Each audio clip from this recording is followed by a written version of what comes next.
కర్నూలులో జరిగిన ఓ హత్య మిస్టరీగా మారింది. శివ అనే యువకుడు దారుణ హత్యకు గురయ్యాడు. క్రికెట్ బ్యాట్, డంబల్తో దాడి చేసి చంపారు దుండగులు. ఈ హత్యకు కారణమేంటి? వివాహితుల సంబంధమా లేదా దీని వెనుక బెట్టింగ్ మాఫియా ఉందా? అసలేం జరిగింది?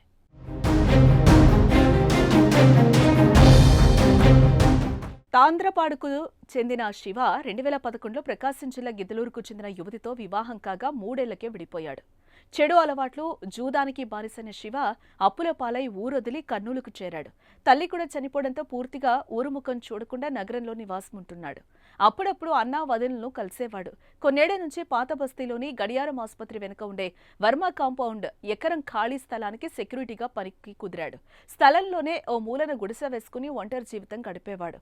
అయితే బుధవారం తెల్లవారేసరికి శివ దారుణ హత్యకు గురవ్వడం స్థానికులను ఉలిక్కిపడేలా చేసింది. వారం రోజుల్లో మరో అమ్మాయిని పెళ్లి చేసుకుంటారని వదినకు ఫోన్ చేసి చెప్పిన శివ ఇంతలోనే హత్యకు గురవ్వడం మిస్టరీగానే మారింది.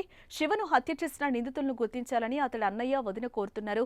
బెట్టింగ్ అలవాటు ఉండడంతో హత్య వెనుక బెట్టింగ్ మాఫియా ఉందా లేదా శివ పెళ్లి చేసుకుంటానని చెప్పిన కుటుంబ సభ్యులేమైనా చేశారా అనే అనుమానం అయితే వ్యక్తం చేస్తున్నారు. ఈయనే బాగుంది అని 2010లో పెళ్లి చేసుకున్నాడు. 14లో భార్యను వదిలేసినాడు.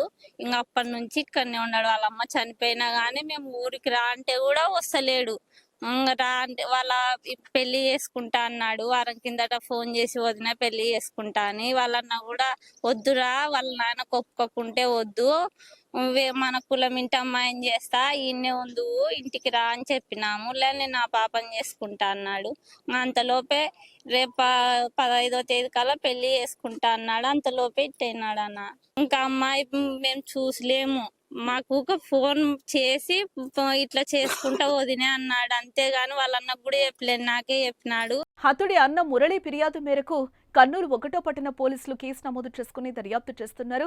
ఘటనా స్థలాన్ని కర్నూలు డీసీపీ బాబు ప్రసాద్, 1 టౌన్ సీఐ పవన్ కుమార్లు పరిశీలించారు. మృతుడికి క్రికెట్ బెట్టింగ్తో పాటు వివాహేతర సంబంధం ఉండడంతో ఆ విధంగా కేసు విచారణ చేపట్టారు. చెడు స్నేహం, వ్యసనాలు, బెట్టింగ్, వివాహేతర సంబంధాలు ఎన్నో జీవితాలను నాశనం చేస్తున్నాయి. అలవాట్ల కారణంగా ఎంతో మంది హత్యకు గురవుతున్నారు లేదా హంతకులుగా మారుతున్నారు. యువత చెడు అలవాట్లకు దూరంగా ఉండాలి, లేకపోతే జీవితం అంధకారమే. ఇతను 5 సంవత్సరాల నుంచి వర్మ కాంపౌండ్ అందు వాచ్మెన్ గా పనిచేస్తున్నాడు. ఇతనికి భార్య వచ్చేసి తల్లి లక్ష్మీదేవి. అదే విధంగానే భార్యని 5 సంవత్సరాల నుండి వదిలేసి ఇక్కడ కాపురం ఉంటున్నాడు. ఇతను విపరీతమైన తాగుడుకు బానిసై అదే విధంగానే ఇల్లీగల్ గా కొన్ని అమ్మాయిల విషయంలో కొద్ది అలిగేషన్స్ ఉన్నాయి. అదే విధంగానే క్రికెట్ బెట్టింగ్లు తదితర దాంట్లో కొన్ని చిన్న చిన్న గొడవలు అనేటివి కూడా ఉన్నాయట. ఇతన్ని గుర్తు తెలియని వ్యక్తులు ఎవరో కొట్టి క్రికెట్ బ్యాట్లతో కొట్టినారని చెప్పేసి, అదేవిధంగానే అతను క్రికెట్ బ్యాట్లు కొట్టినటువంటి దెబ్బలకు తాళలేక అతను చనిపోయాడని చెప్పేసి వారి బంధువుల యొక్క ఫిర్యాదు. దాని మీద ఇన్వెస్టిగేషన్ చేస్తున్నాం. ఫర్దర్గా ఏదైనా ఉంటే అక్యూజ్ని ఐడెంటిఫై చేసి అరెస్ట్ చేస్తాం.